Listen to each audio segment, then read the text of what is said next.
everybody, it's Keith and Bob CNC. Welcome to Shop Talk. And as always, I'm next to my best friend, Bob. And we're on take 5 or so.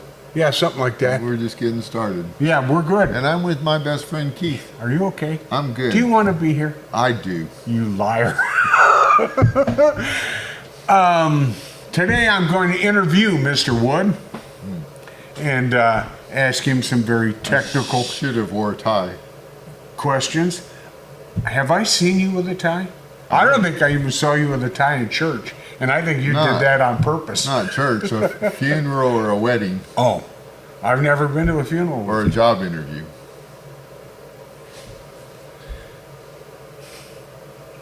I'm getting ready for one.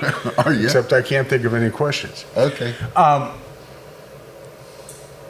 We are in the process of designing, getting ready to build a prototype of an aluminum machine.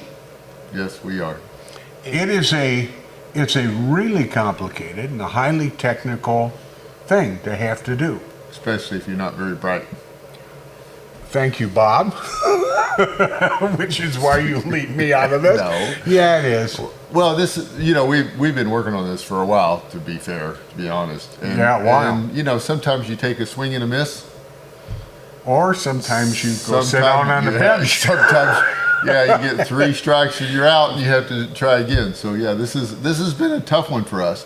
Not because we don't build CNCs, but you have to build a CNC that is simple, cost-effective, something that's going to be durable for your customers, something that's easy enough for your customers to understand. Right. I mean, there's a lot to make one for production that doesn't apply if you're making one for yourself. Right, which leads me to the question I wanted to ask you. What gives you the expertise to tell us about design? I've messed it up enough. I mean, there's that old saying that, how do you get experience? You mess things up. Yeah.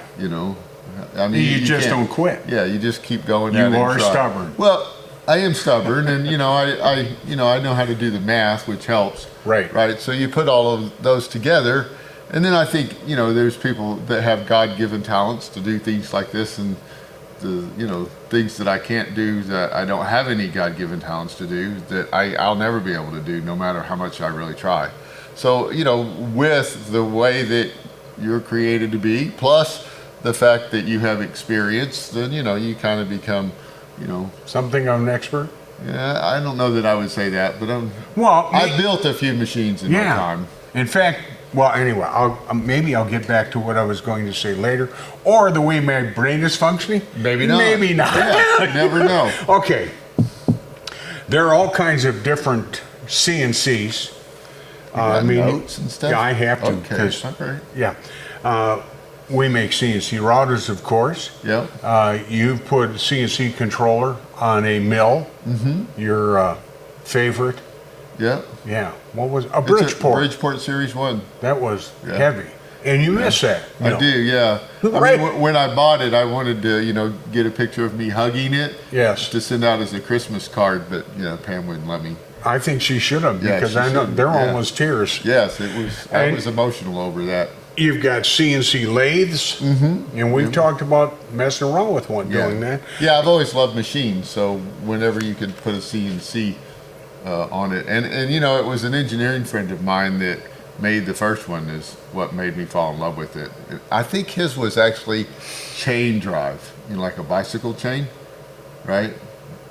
Big motors, but you couldn't buy stepper motors at the time really for CNC machines. You just got them out of old printers and stuff, so you really had to do your work, pre-work, and you had to build your own electronics, because there was no such thing as a stepper motor driver, and if there was, it was a kit that you had kind of like a Heath kit where you had to solder everything together. So everything was pretty much done, a little bit at a time to get this great big Frankenstein monster called a CNC. So. Okay, so if I wanted to build my own CNC, and I've decided I want to, build a CNC router, I am most comfortable working with a router, except one time. That can happen. That was a mistake.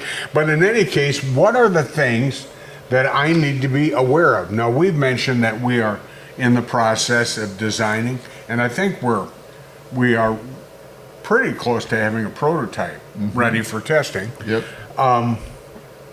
And for the last forever, we have been working primarily with Baltic plywood, whether 1/4 inch or a 1/2 inch. And so how do I decide the material I want to use? Actually, to me, I did a video a long time ago. It's probably still out on Facebook. The material, I don't want to say it doesn't matter, because it does. But if you're talking about deflection and stiffness, there's two parameters. There's geometry, and then there's the type of material. So if you want to make it a lot smaller, then you're going to have to use, steel or titanium. I mean, something that is stronger, stiffer for the weight. Now, if you don't have that capabilities, you could, make a wooden one, a plywood one. There's several of us out there that do that. I'm definitely, Bob CNC's not the only one. But you then all of a sudden your geometry becomes important, so that you have to make a box beam, or you have to worry about the structure. But so that, I guess, I wouldn't start there so much. I guess, the first question, if you're going to build a CNC, you probably have something in mind that you're wanting to make with it. So the first issue is what do you want the CNC for? Yeah, so let's just say, I'll give you two extreme examples, but let's just say that you make miniature something and others, right? For your car, you have a remote control, mini remote control, but it's only this big, and your CNC only needs to be that big, because that's the biggest part that you're going to make. Well, the good news is the smaller it is, the less material it takes to make it rigid. The smaller motors that you can use. I mean, you can just have a really compact system that could actually make one that cuts steel fairly easy to small.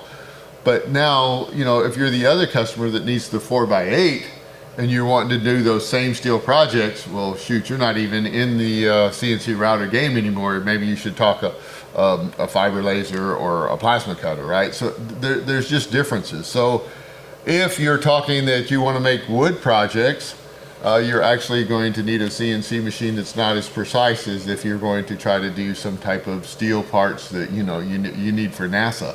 So I mean, you really have to decide what it's going to be used for. Now, my expertise is not in heavy duty machinery. I mean, obviously, as in the industry with John Deere, I've seen those and worked with those, but that's not my expertise. I'm a hobby CNC guy, so for me, it's the woodworker or the tinkerer, right? The guy that's into RC cars or RC airplanes or rockets, or just making parts for something that his toy requires.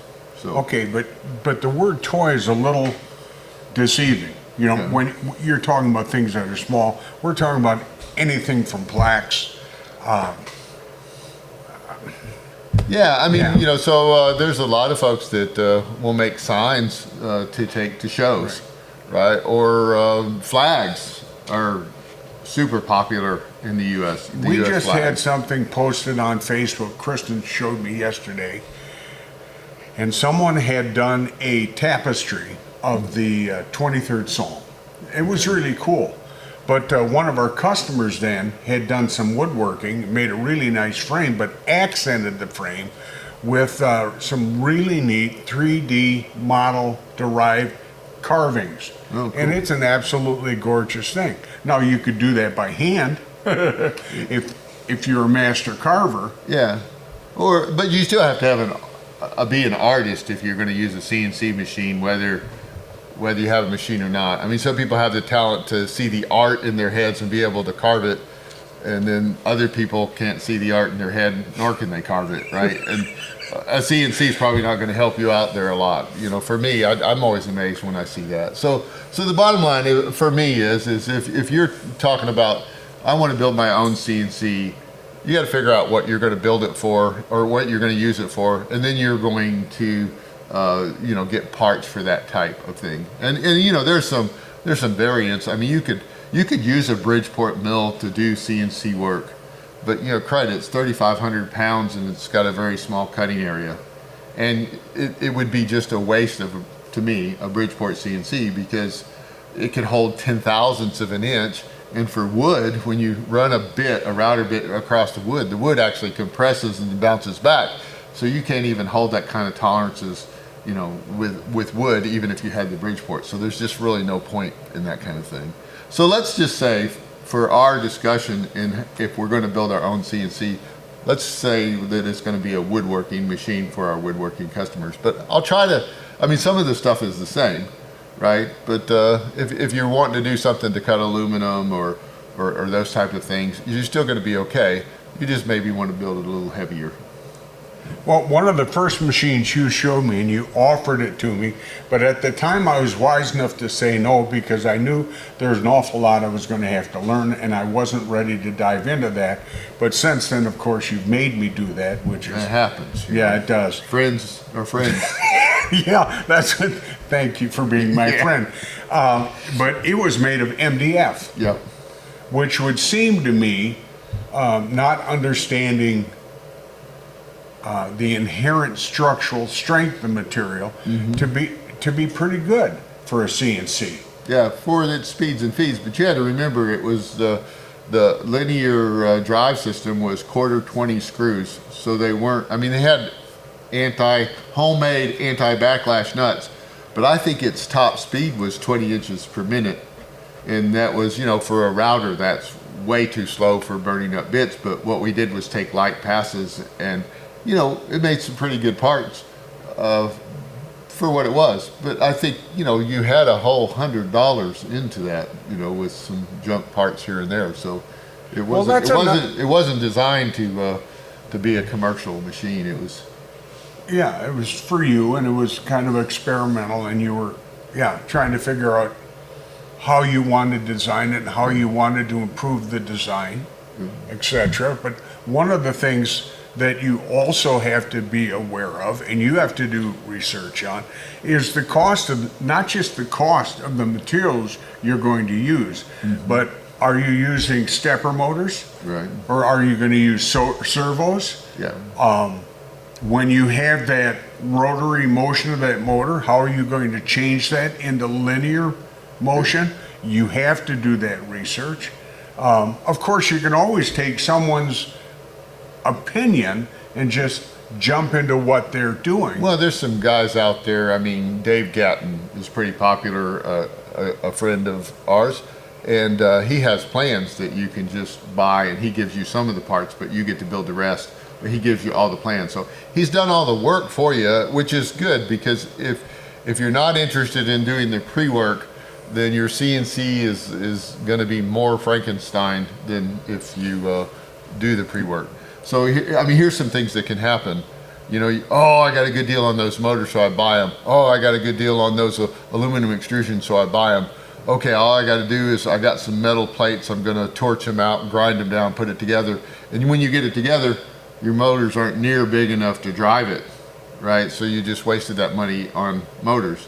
Whereas if you design the system up front and kind of get an idea, I mean, you know, you can, with a little bit of help from Google, if you're not good at math, you can, you know, understand how much your system's going to weigh, and, you know, how much torque your stepper motors have, right? And those type of things, and say, okay, yeah.